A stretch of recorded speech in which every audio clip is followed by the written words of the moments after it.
Hi there, my name is Hani Kuttab, and I'm one of the ultrasound faculty members in the Department of Emergency Medicine. Today, I'm going to talk with you all about ultrasound basics and then do a brief introduction to lung ultrasound. A quick plug for our website, madtownsano.com. This is our hub for all things ultrasound based for our department. This lecture, along with many of our other lectures, are now live on this website. Check it out if you're interested in learning more about ultrasound.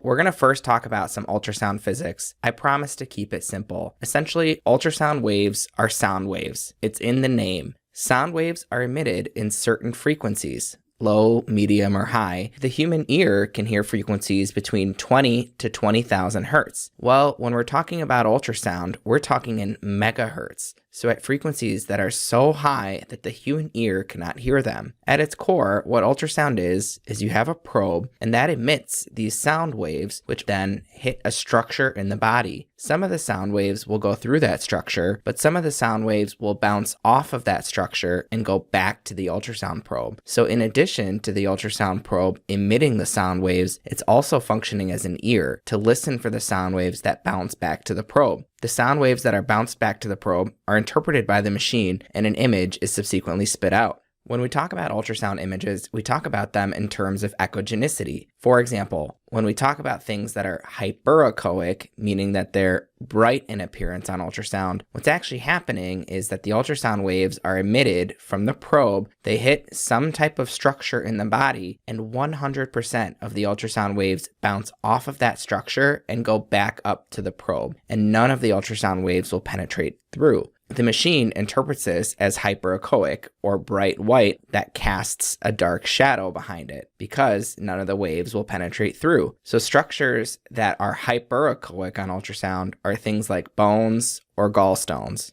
When we talk about isoechoic, what's happening is that the ultrasound machine is emitting the sound waves, and some of the sound waves are going to get bounced back to the probe, but some of the sound waves are also going to get through the structure and penetrate deeper into the body. So the machine interprets this as isoechoic, or a similar color to the surrounding structures. Examples of things that look isoechoic on ultrasound would be the liver and the spleen. We also can think about things as hypoechoic, meaning that they look darker than the surrounding structures. And what's actually happening here is the ultrasound machine is emitting the sound waves, but most of the sound waves are going to actually pass through that structure completely and never make it back to the ultrasound probe. But there is a smaller number of sound waves that actually will bounce off the structure and bounce back to the probe, and the machine interprets that darker compared to the surrounding structures. We also talk about structures as being anechoic, meaning that they look black on ultrasound. What's actually happening here is that the ultrasound machine is emitting the sound waves, but it's hitting a fluid-filled structure. And when it comes to ultrasound waves love fluid-filled structures. Essentially, that functions as a medium and helps carry the ultrasound waves deep into the body. So when an ultrasound beam passes through a fluid-filled structure, 100% of the beams are going to pass through that fluid, and none of the beams are going to get emitted back up to the ultrasound probe. Examples of things that look anechoic are things like the bladder. There are 3 different probes that we can use when it comes to performing an ultrasound. The first is the phased array probe, or the cardiac probe. This is a lower frequency probe, and if you remember from your physics days, that means that it can penetrate deep into the body. This probe also has a square interface and emits the ultrasound beams in a different way than the other 2 probes. We primarily use this probe for cardiac exams, but it can also be used for some abdominal exams. Next, we talk about the linear probe, which is our highest frequency probe at 7.5 megahertz. It is the highest frequency probe. That means that it doesn't penetrate deep into the body, and it's very good at seeing structures that are superficial and gives you the best resolution of images. So we must use it for superficial structures, such as blood vessels, skin and soft tissue, or eyeballs. And last is the curvilinear probe, or the abdominal probe. This probe has a middle-ish frequency between 2 to 5 megahertz, and it's got a curved footprint at the head of the probe and emits ultrasound beams in kind of this curved fashion, as you see here. This is an awesome probe for seeing deep abdominal structures. It's important to know where your indicator is at all times. The indicator marker is only on one side of the ultrasound probe, and that corresponds with this dot that you'll see on the screen. And that dot is usually going to be on the left side of the screen. If your indicator is aiming in the same direction as the indicator on the screen and you move to the left, then everything on your screen will move to the left and vice versa. We also talk about imaging planes when doing ultrasounds in the body, primarily the transverse plane, which is perpendicular to the long axis of the body and separates the body from top to bottom, or the sagittal plane, which is this plane that's parallel to the body and separates the body from left and right. It's all about where and which direction you have your indicator pointing. You may also hear the term long axis, which is the plane that's parallel to the maximum length of the structure. So here's a patient's gallbladder, and this is the longest view of the gallbladder that we can obtain. Or the short axis, which is a plane perpendicular to that long axis view when you rotate the probe approximately 90 degrees. Here are all of the ways to not hold the ultrasound probe. I especially like this one, where the person's hand is covering the entire footprint of the probe. You want to hold the probe like this. You want your hands and your fingers down near the head of the probe. I usually put my thumb on one side of the probe and then 2 or 3 of my fingers on the other side of the probe. Holding the probe kind of closer to the head of the probe will allow you to have better coordination so that you make sure that your probe isn't spinning around recklessly. We'll now talk about the depth and the gain. Depth is pretty straightforward. This is simply how deep you want the ultrasound machine to be able to scan. On the right side of the screen, you'll see these little hash marks on your ultrasound image, and each one will correspond to 1 centimeter.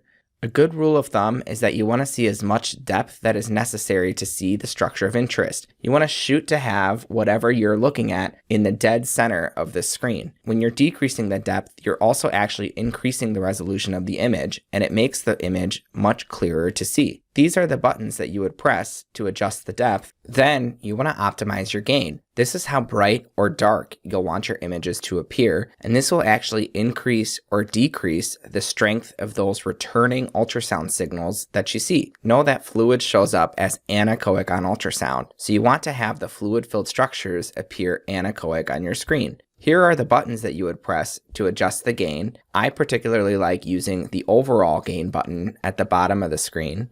Here's an example of a blood vessel with too little gain. As you see, it's quite dark. You're not able to really tease out any of the surrounding structures that are outside of this blood vessel. Here is an example of too much gain. Now everything is too bright, and the fluid that's within the blood vessel itself is starting to become gray in appearance, which means that we have too much gain. And this is just right, where you want that fluid in that vessel to look anechoic to the surrounding structures while still making out some of the texture and some of the echogenicity of the structures that would surround your blood vessel. There are 4 key probe movements that we talk about when we perform an ultrasound. The first is sliding, and this is actually moving the probe in a completely different direction, either left to right or up and down. And this is what we want to do when we first start to find the best window. Once you see the structure that you're interested in, you then want to fan the probe, and that's keeping the probe still in that center axis and actually fanning the probe along the short axis from side to side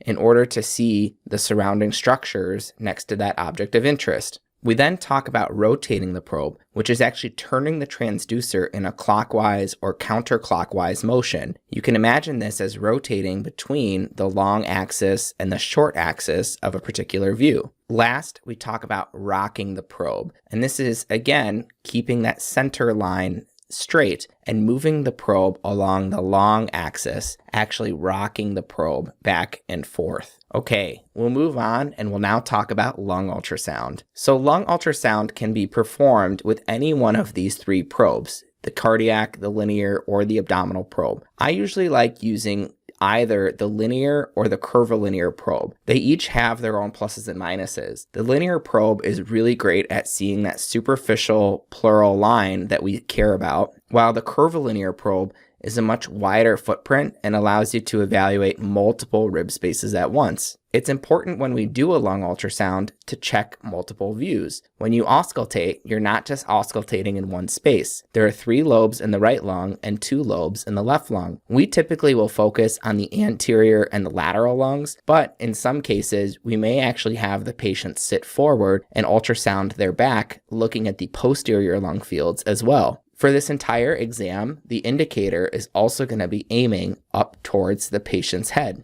Here is what a normal lung looks like. So we have our ultrasound probe, indicator up towards the head. So what I see here is first I hit the skin and the soft tissue here. Then I hit this hyperechoic body, which casts this dark posterior shadow. Remember, we're ultrasounding through the patient's rib cage, and this is actually the patient's rib. It's important to know where the rib is because just inferior to that rib, you'll see this bright hyperechoic line that has this shimmering appearance to it. That right there is the pleural line. And why it's shimmering is remember that we have two pleura. You have the visceral pleura that's attached to the lung, and you have the parietal pleura that's attached to the thoracic cavity. And as the patient is spontaneously breathing, those two things are sliding over one another. The first goal of a lung ultrasound is to look for something called B lines. There's this normal ultrasound artifact in lungs called A lines or artifact lines. So here's an example of A lines. You have the skin and the soft tissue here.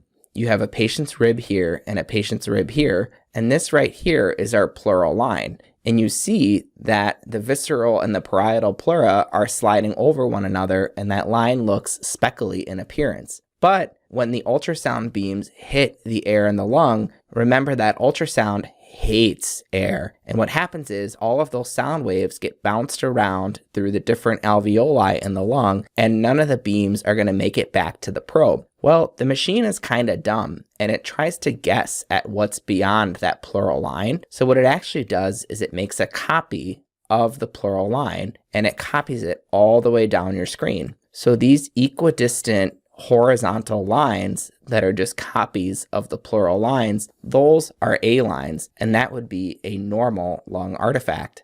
Contrary to that, here are B lines. You don't see those nice, clean, horizontal lines anymore, but now what you're seeing is the pleural line itself looks pretty thick, and you're seeing these bright white comet tail artifacts that streak all the way down your screen, down to about 15 centimeters. That is indicative of abnormal lung tissue. It's important to know this because A lines and B lines cannot exist at the same time. If you see A lines, you've ruled out the presence of B lines, and vice versa.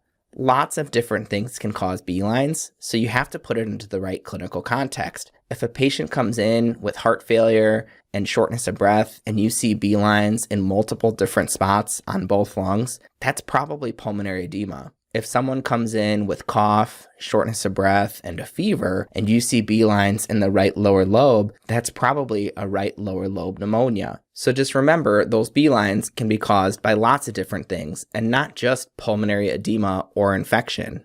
Okay, our second goal is to look for pleural effusions. Now, instead of looking at the tops of the lungs, what we're interested in is looking at the bases of the lungs, because that's where pleural fluid is most likely to collect. Our ultrasound probe is in about the mid-axillary line on either the right or the left side. Here is what a normal hemidiaphragm will look like. This is the patient's right side. So what I'm seeing here is the patient's liver. Here is the patient's right kidney. And just above the liver, we see this hyperechoic line that then goes into these hyperechoic bodies that cast this shadow. Well, this hyperechoic line above the liver is actually the patient's diaphragm. And these hyperechoic bodies, posterior to the liver and posterior to the kidney, that's actually the patient's spine. And our lung is up here. If you remember, the indicator is aiming up towards the patient's head. Obviously, the spine does not end up in the thoracic cavity. We just are not able to see it because what's happening is the ultrasound beams are hitting the air in the lung. All of those beams are getting scattered all around, and none of the beams are being emitted back to the ultrasound probe. So therefore, we are not able to see the spine in the thoracic cavity. If somebody has a pleural effusion, now all of a sudden there's fluid at the base of the lung. And remember what we talked about earlier. Ultrasound waves love to travel through fluid-filled structures. So those ultrasound beams are coming out of the probe, and this fluid is helping to transmit the ultrasound beams deeper. But now you're hitting the spine in the thoracic cavity, and all of those beams are going to get bounced back to the ultrasound probe. The machine will interpret this fluid as anechoic, if you recall from earlier. This is also called the spine sign because it's a continuation of the spine above the diaphragm. And the spine sign essentially tells us that there's something going on in this area, some type of fluid in this area, either a simple pleural effusion, an empyema, blood, etc., that's allowing us to see the spine on the opposite side of that diaphragm. The last goal is to look for pneumothorax, or a collapsed lung. So remember our normal lung examples. So this is a lung. We have the skin and soft tissue here. We have the pleural lines here and here. And we have ribs on either side of that pleural line. Well, as the patient is spontaneously breathing, the visceral and the parietal pleura are sliding over one another. I'm holding the probe very still. And as I'm holding the probe still and the patient is breathing, I'm seeing that shimmering across this pleural line. That is actually lung sliding. Contrary to that, this is an example of a pneumothorax. So what I'm seeing here is, again, skin and soft tissue. Here's a patient rib, and this is a patient rib here. And this pleural line right here, if I watch really closely, is not moving at all. If I don't see lung sliding, that would be suggestive of a possible pneumothorax. There's this really cool tool on our machines that's called M mode. M mode stands for motion mode. What that essentially does is it takes this line and it'll plot this line for you over a period of time. So what I see here at the top of the screen, the skin and the soft tissue, that all corresponds with this on my M mode image. Then what I see is this hyperechoic line, which is our pleural line, and that correlates with this line right here. And as the patient is spontaneously breathing, the visceral and the parietal pleura are sliding over one another, and the machine will interpret that as this sort of speckly, sandy appearance. This is what a normal lung looks like under M mode. We call this the sandy beach sign because this is supposed to represent sand on a beach along with the waves, which is exactly where I want to be right now. Contrary to that, if you were to use M mode on this example of a pneumothorax, well, since nothing is moving, what you would just see is these horizontal streaks all the way across your screen. This up here is our pleural line, and that corresponds with this pleural line right here. We call this the barcode sign. The way I remember this is barcodes are bad. You have to pay for things. So if you see this, that is highly suggestive of a pneumothorax. Last, there is another cool finding on lung ultrasound, and this is called the lung point.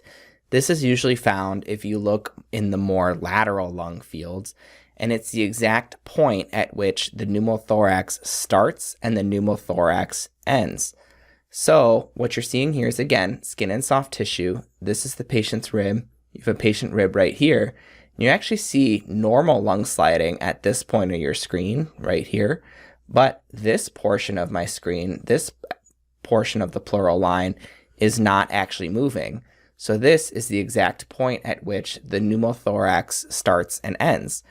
If you see this, just know that it is really one of the most specific findings of a pneumothorax on lung ultrasound. All right, that's it. Just to recap, don't fear the ultrasound. I know that this was a lot of material to cover in this short period of time, but this will make more sense as you get your hands on the ultrasound probe and you practice scanning and you practice pressing buttons on the machine. Remember the difference between A lines and B lines? A lines are those artifact lines that are horizontal that streak all the way down your screen. Those are normal. And B lines are bad lines. We don't like getting Bs on our exams, but lots of different things can cause B lines, so you have to put it into the right clinical context. Don't forget to look at the lung bases for possible pleural effusions. Remember that spine sign. If you're seeing the spine on the opposite side of the diaphragm, that probably means there's fluid hiding in the base of that lung. And last, don't forget to look for pneumothorax. Evaluate for lung sliding, and remember that barcodes are bad and sandy beaches are good. Again, visit our website if you're interested in learning more about ultrasound at madtownsano.com. Special thanks to the Pocus Atlas and to Pocus 101 for providing some of the images in this lecture today. If you have any questions at all, please don't hesitate to reach out to me via email or on Twitter. And until then, I will talk to you later.